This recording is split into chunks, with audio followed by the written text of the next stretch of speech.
नमस्कार दोस्तों, स्वागत है आप सभी का इस खास सेशन में। मेरा नाम है विशाल परिहार। दोस्तों, 60 दिन की एक स्ट्रेटेजी पर आज डिस्कशन करेंगे कि क्या होगी आईबीपीएस पीओ के एग्जाम को लेकर। अब ये जो स्ट्रेटेजी है दो टाइप के स्टूडेंट के लिए है। सबसे पहले आप में से वो जो बिल्कुल बिगिनर हैं, बिगिनर के अलावा आपने टारगेट अभी सिर्फ एक ही एग्जाम किया हुआ है जो कि है आईबीपीएस पीओ। इससे पहले किसी एग्जाम को टारगेट नहीं किया, तो एक तो ये स्ट्रेटेजी मैं आपको बताऊंगा। साथ में वो स्टूडेंट जिन्होंने अभी आरआरबी पीओ का एग्जाम दिया है और उनका एग्जाम आरआरबी क्लर्क भी है और आईबीपीएस क्लर्क भी है, यानी वो इन एग्जाम्स के लिए प्रिपेयर कर रहे थे, तो काफी हद तक आपने सिलेबस कंप्लीट कर चुके हैं। थोड़ा बहुत कुछ एडिशनल है तो आपके लिए भी डिस्कशन में है। तो दोनों ही टाइप के स्टूडेंट्स के लिए डिस्कशन में चीजें हैं, तो बड़े ध्यान से हम गौर से पढ़ेंगे कि क्या क्या हमारे काम की चीजें हैं। तो सबसे पहले दोस्तों, आप में से जो भी बच्चे ऐसे हैं ना जिन्होंने जो बिल्कुल एकदम नए हैं, बिगिनर है, तो मुझे आज कमेंट बॉक्स में लिखकर बताना कि सर बिगिनर, आप सब लोग बिगिनर लिखिएगा, है ना, तो मुझे आइडिया लग जाएगा कितने लोग बिगिनर हैं। और जो बिगिनर नहीं है, जो ऑलरेडी पढ़ रहे हैं, तो आप लोग किस एग्जाम के लिए ऑलरेडी पढ़ रहे हो उस एग्जाम का नाम लिख देना। अगर आपने अभी आरआरबी का पीओ दिया है, पीओ लिख देना। क्लर्क देने वाले हो, आईबीपीएस क्लर्क देने वाले हो, तो लिख देना। ठीक है, देखो बड़े ध्यान से, जब आईबीपीएस पीओ आता है, ठीक है, मैं आपको बताता हूं आईबीपीएस पीओ में और बाकी सभी एग्जाम में एक ही डिफरेंस है। जैसे कि अगर आप ऑलरेडी तैयारी कर रहे हो ना, तो मैं आपको बताता हूं, नहीं भी कर रहे तो भी बताता हूं। सबसे पहले आप लोगों ने देख लिया, जैसे कि प्रीलिम्स आता है तो प्रीलिम्स यहां भी आएगा, मेंस आता है मेंस यहां भी आएगा, बट मेंस में यहां पर इंग्लिश का डिस्क्रिप्टिव का सेक्शन ऐड हो जाता है दोस्तों, वो मैं आपको कराऊंगा कैसे करना होता है। ठीक है, ये हमारा ऐड हो गया। मेंस के बाद दोस्तों यह एक इंटरव्यू भी होता है। ठीक है, तो ये इंटरव्यू वाली चीज बिल्कुल एकदम नई है सभी लोगों के लिए। ये एडिशनल में दो चीजें तो ये साफ तौर पे सीधे तौर पे ऐड हो गई। इसके अलावा क्या है कि टॉपिक का जो लेवल होता है ना, वो लेवल भी बढ़ जाता है। जैसे आप आरआरबी में मैथ्स कर रहे हो तो मैथ्स का लेवल वहां बढ़ जाएगा। जो भी टॉपिक आपने आरआरबी में देखा, वही टॉपिक जब आप आईबीपीएस के पीओ में देखोगे तो लेवल बढ़ जाएगा। आईबीपीएस क्लर्क में भी वही टॉपिक पढ़ा, वही टॉपिक आपका यहाँ है। कहने का मतलब ये कि टॉपिक तो सिमिलर सिमिलर होते हैं, जो थोड़ा बहुत चेंजेस आते हैं दोस्तों वो उसके लेवल में आ जाते हैं, जहां भी टॉपिक सेम होंगे। और जो एडिशनल टॉपिक है वो तो खैर कराए जाएंगे। अब आपने देखो, मैं इंग्लिश पढ़ाता हूं, मैं आपको बताऊं बाबू, तो इंग्लिश में ना ऑब्जेक्टिव जो आता है, प्री में भी ऑब्जेक्टिव आता है, 30 क्वेश्चन आते हैं दोस्तों प्री में ऑब्जेक्टिव के, और 35 क्वेश्चन आते हैं दोस्तों ऑब्जेक्टिव के ही मेंस में। जैसे ही आपका मेंस कंप्लीट होता है, मेंस कंप्लीट करने के तुरंत बाद ही, जिस कंप्यूटर पर आप पेपर दे रहे होंगे ना, तुरंत बाद ही दोस्तों डिस्क्रिप्टिव आ जाएगा। तुरंत बाद ही डिस्क्रिप्टिव आ जाएगा और आप डिस्क्रिप्टिव पढ़ने लग जाओगे, डिस्क्रिप्टिव करने लग जाओगे। एक लेटर आता है, एक ऐसे आता है, ऑनलाइन ही लिखना होता है आपको, टाइप कर करके लेटर टाइप कर करके आपको ऐसे लिखना होता है। आधा घंटा मिलता है इसे सॉल्व करने के लिए, एक एक क्वेश्चन दोनों को लिखा होता है। चलो ये तो आपको आइडिया लग गया। ठीक है, पढ़ना कैसे?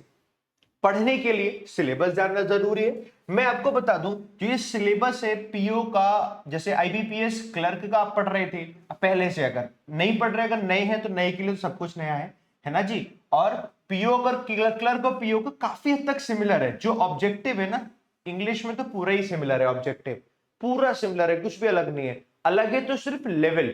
एरर डिटेक्शन आप पढ़ते हो ग्रामर में, तो जो आप क्लर्क में पढ़ते हो वही एरर डिटेक्शन आपके पीओ में आएंगे। उसकी लैंग्वेज डिफिकल्ट हो जाएगी, डीप एरर पूछ लिया जाएगा, और ज्यादा इन जनरल चीजें नहीं पूछी जाएगी कि एकदम से देखकर आपको पता चल रहा है। एग्जाम्पल के तौर पर लिखा हुआ है the government have done it, government ने इसे कर लिया। सेंटेंस में एरर क्या है, बड़ा आराम से आपने पहचान लिया। गवर्नमेंट हैव डन इट गलत है sir, government has done it होना चाहिए। ये हो गई क्लर्क लेवल। ये अगर थोड़ा सा बड़े लेवल पे दिया जाए, लिखा हुआ है government has done it, sentence का कुछ लिखा हुआ है और आगे लिखा है 3 days अगो, तो समझ में आ रहा है अच्छा पास्ट की बात है, तो पास्ट में होना चाहिए, प्रेजेंट परफेक्ट में। थोड़ा डीप डाइव करके पूछ लेते हैं, तो आपको थोड़ा और डीप करके पढ़ना होगा। चाहे आपकी ग्रामर हो, चाहे वोकैबुलरी हो, चाहे फिर वो अंडरस्टैंडिंग वाली रीडिंग हो। अब जैसे रीडिंग है दोस्तों, इंग्लिश में आप में से जिस भी बच्चे को डर लगता है, आप लोगों को रीडिंग अपनी मजबूत कर लेनी है, डर खत्म हो जाएगा। अब जैसे कि एग्जांपल के तौर पर एक इकोनॉमी वाला आर्टिकल आया, बट इकोनॉमी में बहुत सारे वर्ड्स ऐसे होते हैं जो आप रेगुलर यूज करते हैं, जैसे कि जीडीपी, है ना, आपको मालूम है, सुना सुना लग रहा है जीडीपी, आपने सुना सुना लग रहा है टैक्स है, सुना सुना लग रहा है।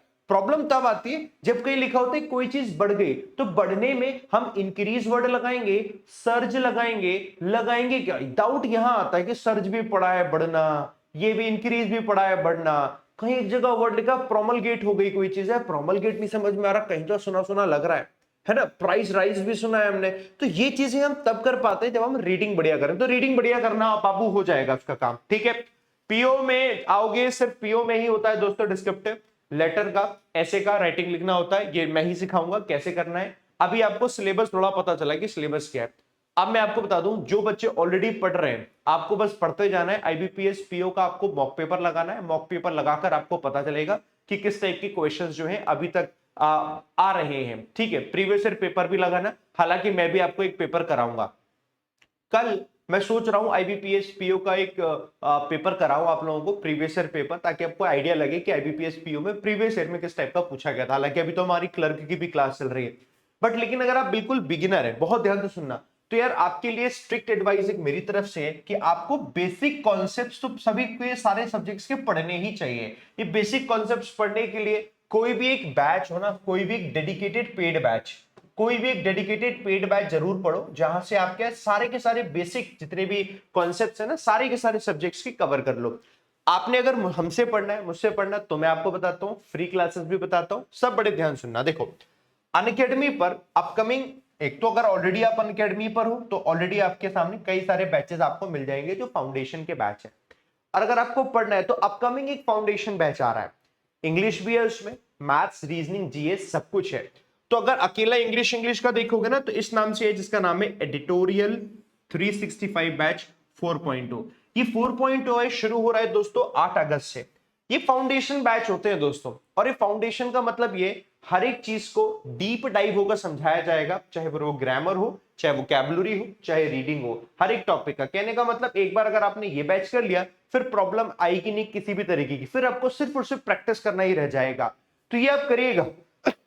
ऑलरेडी अनअकैडमी पर है तो कोई प्रॉब्लम ही नहीं अनअकैडमी पर तो सब्सक्रिप्शन लेकर आ जाना। अब मैं आपको ये बताता हूं, अगर आप फ्री क्लासेस देखना चाहते हो तो इंग्लिश के ना यूट्यूब पर ही, अपनी इसी यूट्यूब चैनल पर 2 क्लास होते हैं। देखो, एक तो होती है 7 बजे 7 AM। 7 AM में क्या कराता हूं, द हिंदू न्यूज़पेपर का एडिटोरियल को रीडिंग करना बताता हूं कि रीडिंग करनी कैसे है, वोकैबुलरी निकालनी कैसे है, वोकैब और रीडिंग हो जाएगा, काम खत्म। तो आपकी रीडिंग के लिए ये सेशन इंपॉर्टेंट है, रीडिंग इंप्रूव होती है इससे, है ना, वोकैबुलरी इंप्रूव होती है, एग्जाम ओरिएंटेड पढ़ते हैं। एक एडिटोरियल तो मैं खुद लिखता हूं, जब मैं एडिटोरियल लिखता हूं तो उसकी वोकैबुलरी आपको एग्जाम ओरिएंटेड ही बना के लिखता हूं, ताकि आपको अच्छे से प्रिपरेशन हो पाए। और इसके अलावा डिस्क्रिप्टिव भी प्रिपरेशन यहीं से होगी, कुछ और नहीं करना है, ये रेगुलरली आपको पढ़ना है, एक यूट्यूब क्लास ये सभी को पढ़ने के लिए बोलता हूं मैं। दूसरी अब जरूरत है क्वेश्चन प्रैक्टिस की, तो अब आपको क्वेश्चन प्रैक्टिस करनी है, तो वो भी मैं यूट्यूब पर ही करा रहा हूं। इसका मतलब आपके लिए मैंने 3 चीजें बताई, जो बिल्कुल बिगिनर है और जो ऑलरेडी प्रिपरेशन कर रहे हैं उनके लिए एक चीज साइड हो सकती है, वो है पेड क्लास की ये क्लास। अगर आप ऑलरेडी क्लास की तैयारी कर रहे हो ना, आपने थोड़ा बहुत बेसिक पढ़ा होगा, तो आपको फिर बेसिक पढ़ने की जरूरत नहीं है, किसी को फिर बेसिक पढ़ने की जरूरत नहीं है। फिर आप सीधा बस प्रैक्टिस करोगे। क्या करोगे, फिर 2 ही क्लास लोगे, पहला 7 बजे वाली द हिंदू एडिटोरियल जिसमें से अभी कवर करोगे, और दूसरा यूट्यूब पर ही रात को 8 बजे दोस्तों क्लास कराता हूं मैं क्वेश्चन प्रैक्टिस की। आज मंडे है, आज फिर से हम करेंगे रात को 8 बजे क्वेश्चन प्रैक्टिस करेंगे, तो कंप्लीट इंग्लिश की प्रिपरेशन होती है। अभी हमारी आईबीपीएस क्लर्क के नाम से चल रही है, आईबीपीएस क्लर्क के लेवल के क्वेश्चन कर रहे हैं। इसी में ही दोस्तों, जैसे आज हमने ये किया, कल मैं आपको प्रीवियस ईयर के कराऊंगा कुछ क्वेश्चन, उसके बाद मैं इसमें पीओ भी ऐड कर दूंगा, और ये बता भी दूंगा ये लेवल जो बड़ा लेवल है ये पीओ वाला लेवल है। तो आपकी क्वेश्चन प्रैक्टिस यहां से हो जाएगी। तो अब आपको क्या समझ में आया, बिगिनर है तो 3 क्लासेस करनी है। पहला, आपको फाउंडेशन कवर करना है किसी भी तरीके से, नंबर 1। दूसरा, आपको रीडिंग इंप्रूव करनी है, वोकैब इंप्रूव करनी है, उसके लिए द हिंदू एडिटोरियल वो न्यूज़पेपर सफिशिएंट है। और तीसरा, आपको क्वेश्चन प्रैक्टिस करनी है। ये आप खुद से कर पाओ तो खुद से करो, खुद से नहीं कर पा रहे हो तो मैंने आपको फैसिलिटी दे रखी है, आपको जिस चीज में पढ़ना है उससे पढ़िए। चाहे फाउंडेशन पेड में पढ़ना है तो फैसिलिटी दी हुई है, यूट्यूब पर रीडिंग वोकैब और डिस्क्रिप्टिव के लिए करना है तो सुबह 7 बजे मैंने बता रखा है, और रात में 8 बजे क्वेश्चन प्रैक्टिस करा रहा हूं। तो जो चीज आपसे हो सकती है उसे आप खुद से करो, आपसे नहीं हो सकती तो I am there for you, आपके लिए यहां पर मैं हूं, आप इसे पढ़िएगा। जैसे ही दोस्तों मैंने आपको इंग्लिश में बताया, रेगुलर बेसिस पे आपको करते जाना है। 60 दिन तो काफी समय है, बड़ा समय है, आप 60 दिन ना लेकर, लेकिन बेसिक पढ़ोगे, बेसिक में तो टाइम लगेगा थोड़ा, लेकिन अगर आपने 60 दिन लगातार इसकी प्रैक्टिस कर ली, क्वेश्चन प्रैक्टिस कर ली ना, मैं बीच बीच में फिर मॉक भी कराऊंगा, और इतनी क्वेश्चन प्रैक्टिस हो जाएगी दोस्तों कि आपको सिलेक्शन लेने से कोई रोक नहीं पाएगा, ये गारंटेड है। तो ये बात है हमारी यहां पर। अभी पहले हम प्रीलिम्स की प्रिपरेशन करते हैं, फिर मेंस की करते हैं। अभी आप में जितने बच्चों ने अभी आरआरबी का पीओ का प्री देकर आए, अब आपको मेंस पढ़ना है, तो यूट्यूब में ये 8 बजे वाली क्लास में ये दोस्तों मैं एक कुछ दिन क्लास किया करूंगा, वो मेंस की किया करूंगा, तो आपको वो भी पता चलता रहेगा। तो प्रैक्टिस की चिंता मत करिएगा, प्रैक्टिस पूरी मैं करा रहा हूं। अच्छा, इसके अलावा मैं आपको दिखा दूं, ये देखो क्लासेस, ये एडिटोरियल की क्लास की प्लेलिस्ट है, मैंने यहाँ लगा रखी है, जाकर देखोगे मिल जाएगी। और ऐसे देखो जैसे आईबीपीएस क्लर्क के लिए प्रहार सीरीज के नाम से कंप्लीट आईबीपीएस क्लर्क, ये 62 वीडियोस हैं, इसी में देखते जाओगे सारी वीडियोस मिलती जाएंगे। ऐसे करके इंग्लिश के मैंने सारी बना रखे हैं प्लेलिस्ट, आप डिस्क्रिप्शन में लिंक मिलेगा आपको, आराम से देख लेना। और बता देता हूं देखो, इसके अलावा ये है वो पेड क्लास जो अनअकैडमी की मैं आपको बात कर रहा था, एडिटोरियल 365 का 4.0 बैच है। ये बेसिक टू हाई बैच है पूरा का पूरा, तो इसको आप आराम से पढ़ सकते हो, दिस इज फॉर यू। सही है, बढ़िया ना, इसका बेनिफिट आप उठाना और सब्सक्रिप्शन लेकर इसके लिए आना है। और सिर्फ अकेले मैं नहीं हूं, सभी टीचर्स उसमें पढ़ा रहे हैं। ये फाउंडेशन क्लास है एसबीआई पीओ क्लर्क, इसको टारगेट करते हुए, और दूसरा दोस्तों आईबीपीएस पीओ को टारगेट करते हुए। आपको बस यही पढ़ना है और कुछ नहीं करना। 8 अगस्त से शुरू हो रहा है, सभी टीचर से आप पढ़िए। मेरी क्लास की टाइमिंग है 12:30 बजे पेड वाली क्लास की, ठीक है, इसकी टाइमिंग रह गई थी ना 12:30 बजे। ऐसे आप पढ़िए। और अभी के लिए अगर आप अनअकैडमी पे सब्सक्रिप्शन लेना चाहते हैं, टारगेट कर रहे हो सिर्फ ये एग्जाम और एसबीआई पीओ एग्जाम्पल के तौर पर, 6 महीने का सब्सक्रिप्शन ले लोगे सफिशियंट है। 2500 रुपए का 6 महीने का सब्सक्रिप्शन मिल रहा है, बेनिफिट आप उठाइए, डिस्क्रिप्शन में लिंक है। इस कोड को लगाना एबीपी, तो 2500 रुपए इसका डिस्काउंट होकर मिल जाएगा। मेरा आप सबसे बस देखो एक ही चीज कहनी है, टारगेट कर लो कि टारगेट क्या है। टारगेट मेरा ये है, पढ़ना कैसे, अगर मैंने ऑलरेडी पढ़ रहा हूं क्लर्क का तो मुझे बस प्रैक्टिस करनी है, क्वेश्चन प्रैक्टिस जो बड़े लेवल होते उसकी, और कुछ नहीं करना है, फाउंडेशन नहीं पढ़ना है। लेकिन मैं बिल्कुल जीरो से हूं तो मुझे फाउंडेशन पढ़ना है पहले, फाउंडेशन पढ़ने के साथ साथ प्रैक्टिस भी करनी है, दोनों चीजें करनी है। और उसके लिए देखो यूट्यूब और पेड दोनों ही क्लास कॉम्बिनेशन है, आप इसे आराम से पढ़िए। अब आपके दिमाग में और भी बहुत से सवाल आ रहे होंगे आईबीपीएस पीओ से रिलेटेड, आईबीपीएस क्लर्क से रिलेटेड, प्री से रिलेटेड, मेन से रिलेटेड, जो भी आपके सवाल है दिल खोल के कमेंट बॉक्स पे लिखिए। मैं दोस्तों हर एक कमेंट को देखूंगा, जो जो भी आपके सवाल है उनको नोट डाउन करूंगा, अगला वीडियो फिर लेकर आऊंगा और उस वीडियो में सारे सवालों को मैं कंसीडर करूंगा। ठीक है, सबके जवाब दूंगा, सबकी वीडियो के थ्रू सब कुछ आपको मिलता जाएगा। ठीक है, बाकी सेशन अच्छा लगा है, एडवाइस काम की लगी है तो एक थम्स अप पे जरूर प्रेस करना वीडियो पर। अच्छा लगा है सभी को वीडियो, और मिलते हैं दोस्तों आपसे हम लोग अगली क्लास में। तब तक के लिए बाय बाय, टेक केयर दोस्तों, जय हिंद, जय भारत, थैंक यू।